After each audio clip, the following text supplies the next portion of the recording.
नाज़रीन, कुछ आम तरीन खबरें आपके सामने रख देते हैं। बहुत ही परेशान कुन और अफसोसनाक खबर है।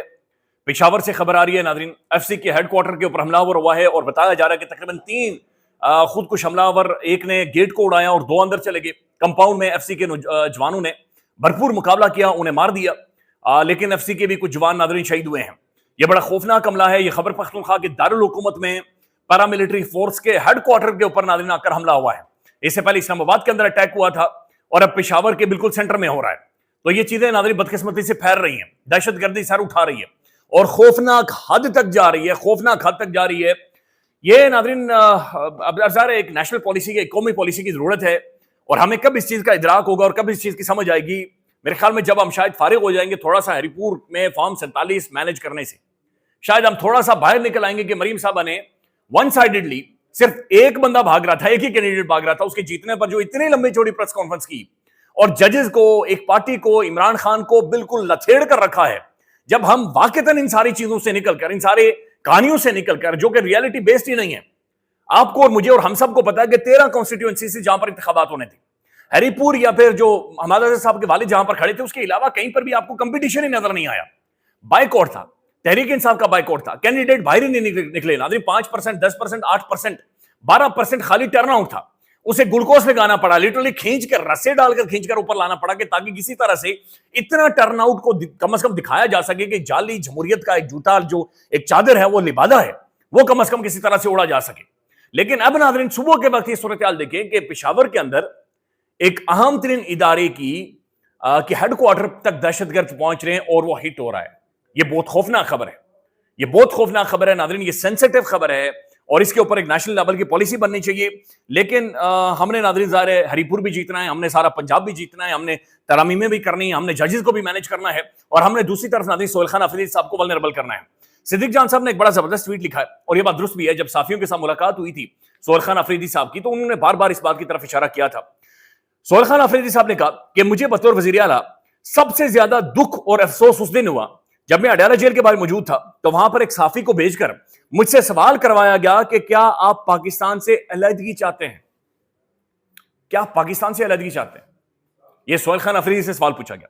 यह सवाल करवाने वाले सोचें कि वो अपनी आना की तस्कीन के लिए क्या घटिया काम कर रहे हैं।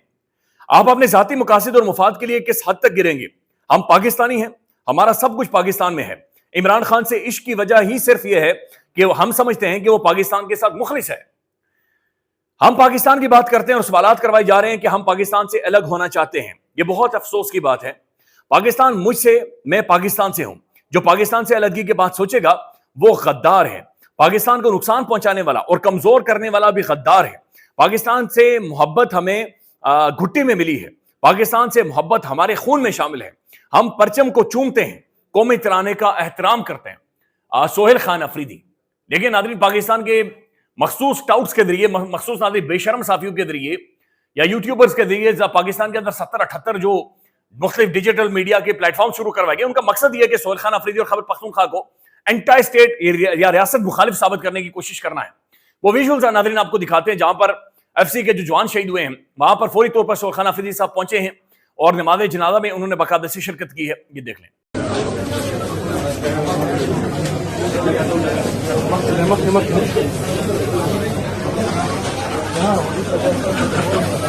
नाज़रीन सोहेल खान अफरीदी साहब ने एक और जगह पर गुफ्तगू करते हुए यह कहा है कि आप बड़े होकर जर्नल बने, लेकिन आपने सियासत में हिस्सा नहीं लेना। यह भी सुन लें।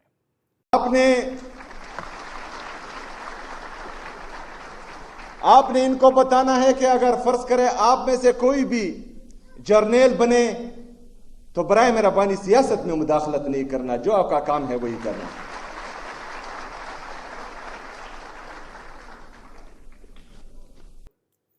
अब नाज़रीन जो 2025 है इसको अंडरस्टैंड करने की जरूरत है। यह दहशतगर्दी के हवाले से पाकिस्तान की हालिया तारीख का सबसे खौफनाक तरीन साल रहा है। सबसे ज्यादा नाज़रीन फौजी जवान, सिविलियंस इस साल में शहीद हुए हैं। गुज़श्ता साल के मुकाबले में नाज़रीन दहशतगर्दी बढ़ी है और ज्यादा आगे गई है। हमें एक पॉलिसी की जरूरत है और वो पॉलिसी नाज़रीन मिसिंग है।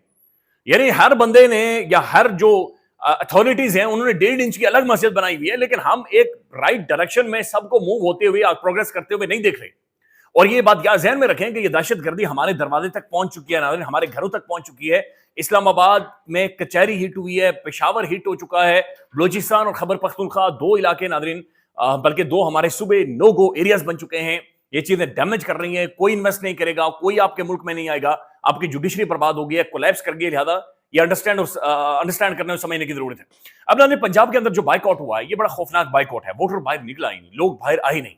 5%, 10% बाद में आधी रात को नाज़रीन मेहनत करके किसी तरह से, बल्कि मसाजिद के अंदर ऐलानात भी किए गए। मैं चाहता हूं इमरान रियाज खान का तजिया इसके ऊपर आप सुने। नाज़रीन, ज़िमनी इंतखाबात नताइज आ गए और नताइज किस तरह के आए। एक तो जहाँ पे पाकिस्तान तहरीक इंसाफ ने बाइकआउट किया था, वहाँ पे तो टर्नआउट ही नहीं था। पता नहीं किस तरह थोड़े बहुत वोट इन्होंने इकट्ठे किए, मस्जिदों में ऐलान कराते रहे, तो बहुत ही कम टर्नआउट था। वैसे भी ज़िमनी इंतखाबात में कोई ज़्यादा टर्नआउट होता नहीं है, ज़्यादा लोग उसमें दिलचस्पी लेते नहीं हैं। और इस तरह के ज़िमनी इंतखाबात जिसमें एक मकबूल पॉलिटिकल पार्टी जिसका बहुत बड़ा वोट बैंक है वो ये कहे जी हम इसमें नहीं आ रहे, तो वहाँ पे तो फिर बिल्कुल ही वोटर नहीं निकलता। PMLN की जो सियासी हकीकत है, ये पंजाब में थी तो सही, अच्छी तगड़ी बड़ी पॉलिटिकल पार्टी थी पंजाब की, लेकिन काफ़ी कमज़ोर हो गई। एक दौर में ये पंजाब की पहले नंबर की पार्टी हुआ करती थी, लेकिन आज ये पंजाब की दूसरे नंबर की पॉलिटिकल पार्टी है। और पहले नंबर पे पाकिस्तान तहरीक इंसाफ आ गई। आप जब भी कभी साफ और शफाफ इलेक्शन करवाएंगे, ये मैं नहीं, इमरान खान साहब के बदतरीन दुश्मन, हत्ता के जो PMLN के अपने लोग हैं जिनसे आप न्यूट्रली बात करें, ऑफ द रिकॉर्ड बात करें, वो भी मानते हैं कि जब भी कभी फ्री एंड फेयर इलेक्शन होगा, आजकल के दौर में तो तहरीक इंसाफ पहले नंबर की जमात बनेगी। अब नाज़रीन, अचानक से जब रात को झुर्लू फिरा गया, रात 1 बजे के बाद खारदार तारे लगाकर, आप सिर्फ ये ट्रेंड देखिएगा, ये आपको अंदाजा होगा। हरिपुर इलेक्शन रिजल्ट, हरिपुर के अंदर पहले 148 पोलिंग स्टेशन का जब रिजल्ट अनाउंस हुआ तो जो एवरेज टर्नआउट था नाज़रीन वो 10% था। उसके बाद जो 268 अनाउंस्ड हुए, रिजल्ट अनाउंस हुआ तो उसका टर्नआउट 40% था। फाइनल जो आखिरी जहां पर गेम डाली गई नाज़रीन, 186 जो पोलिंग स्टेशन थे, उनका टर्नआउट नाज़रीन अचानक से ये जंप करके चला जाता है 70%। भाई 70% अनबिलीवेबल है। पोलिंग स्टेशन के ऊपर जाकर 70% टर्नआउट अनबिलीवेबल है, ये झूठ है। 70% यानी 100 में से 70 लोग गए। इसमें नाज़रीन बड़ी तादाद में खवातीन होती हैं, मोस्टली वो नहीं जाती, लेकिन 70% तक ये क्लियरली नाज़रीन ये स्टैट ही शो कर रहा है, ये नंबर ही शो कर रहा है कि रिग्ड है, ये मैनेज्ड है, ये फुल्ली मैनेज्ड है, फुल्ली मैनिपुलेटेड है हरिपुर, जो कुछ वहां पर रात की तारीकी में किया गया है। रात 1 बजे तक नाज़रीन 25,000 की लीड थी उमर अयूब साहब की अहलिया की, 1 बजे तक, और तकरीबन 90% रिजल्ट आ चुका था।